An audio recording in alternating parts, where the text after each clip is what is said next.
你愿不愿意和我在一起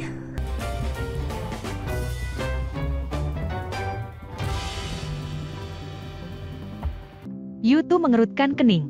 Tanpa diduga, Jingjing akhirnya mengaku padanya.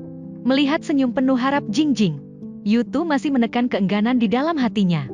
Menolak Jingjing lagi. Jingjing, 你属于耀眼的世界，而我属于另一个世界。 Setelah Jingjing membagikan penghargaan, dengan wajah gembira, dia mengatakan akan mengantar Yutu pulang dulu. Tapi Yutu berkata mereka pulang ke arah yang berbeda. Dia akan mengambil kereta bawah tanah kembali, tapi ini sangat terlambat. Jingjing tidak ingin Yutu bekerja keras untuk memeras kereta bawah tanah, bersikeras untuk mengirimnya kembali. Mustahil. Pada akhirnya, Yutu menerima kebaikan Jingjing.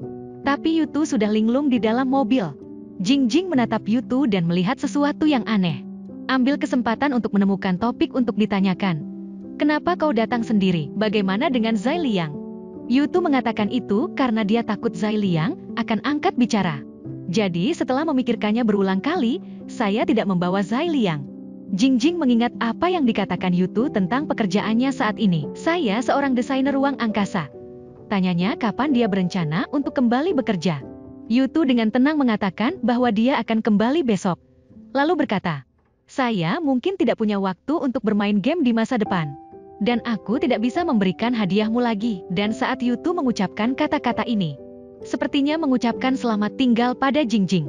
Tapi untuk Jingjing, Yutu adalah orang yang menghabiskan seluruh masa mudanya, jatuh cinta padanya 10 tahun yang lalu. Sampai sekarang masih diam suka. Dia melihat punggung Yutu Yuan, sangat sedih. Dia tahu bahwa jika dia tidak mengatakan kalimat itu hari ini, mungkin tidak ada kesempatan di masa depan. Jadi dia memutuskan untuk menjadi gila lagi, seperti 10 tahun yang lalu. Sekali lagi mengumpulkan keberanian untuk mengaku pada Yutu. 你愿不愿意和我在一起？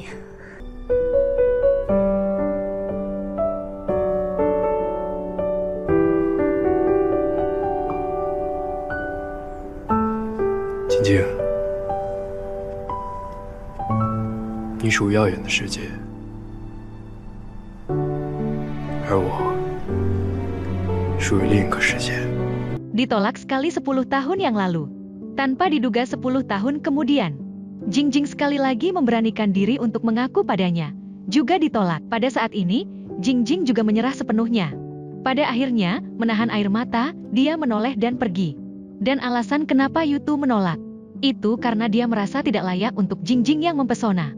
Keduanya milik dunia yang sama sekali berbeda. Tuhan tahu Yutu mengucapkan kata-kata untuk menolak Jingjing. Berapa banyak keberanian yang dibutuhkan. Dia hanya bisa diam-diam sedih di dalam hatinya. Dengan lemah biarkan Jingjing pergi. Jingjing dengan enggan melepas anting-anting kelinci itu. Saat ini, dia berniat untuk mengubur Yutu sepenuhnya di dalam hatinya. Dan Yutu sedang dalam perjalanan kembali. Ketika saya melihat papan reklam Jingjing, tidak bisa tidak mengingat. Keduanya telah bersama selama lebih dari sebulan. Akur sedikit demi sedikit, sakit hati Jingjing. Tapi kenapa Yutu tidak patah hati? Karena dia sudah dalam hubungan ini, tapi tak berdaya. Sifat pekerjaan Yutu membutuhkan perjalanan bisnis khusus sepanjang tahun. Jadi dia takut dia tidak akan bisa memberi Jingjing kehidupan yang dia inginkan. Jadi saya hanya bisa dengan tegas menolak. Saya harap Jingjing bisa sepenuhnya melupakannya. Di sisi lain, Zai Liang sedang mengendarai mobil hitam bersama rekan satu timnya. Tiba-tiba kelompok universitas di ponsel. Video Yutu bermain game dengan Qiao Jingjing menyebar. Apa yang tidak diharapkan Zai Liang adalah itu. Yutu dan Qiao Jingjing adalah teman sekelas. Dan suara Qiao Jingjing, Coton yang bermain-main dengan mereka, persis sama. Dia suka bergosip. Jadi dia menarik Yutu dan bertanya apa yang terjadi. Tapi Yutu mengambil telepon dan tidak berkata apa-apa. Hanya menonton video diam-diam, setelah mematikan telepon. Setelah mengatakan sesuatu kepada Zai Liang, saya tidak akan pernah melihatnya lagi. Keesokan harinya, Yutu kembali bekerja di lembaga penelitian. Kolega juga sangat senang melihat dia bisa kembali. Guru juga. Panggil dia ke kantor segera. Saya senang dia kembali ke institut dan tetap berpegang pada mimpinya. Dan minta maaf atas apa yang saya katakan di restoran. Itu juga merupakan momen keputusasaan. Setelah dipikir-pikir, itu tidak masuk akal. Tidak peduli generasi apa Anda, akan ada kesulitan. Hanya saja, biaya hidup kaum muda tergolong tinggi. Jadi untuk caranya, pilihan yang dibuat juga menunjukkan pengertian. Kemudian dia berbicara tentang teman sekelasnya Jingjing, meskipun dia adalah bintang besar. Tapi sangat membumi, pikir guru. Yutu juga harus memikirkan hidupnya sendiri. Tapi Yutu merasa dia tidak cukup baik untuknya. 我凭什么呀？ 凭你的本事啊！哎，我真是看不懂了。你一个堂堂的未来总师，名校毕业，怎么就配不上一个女明星啊？就是因为钱？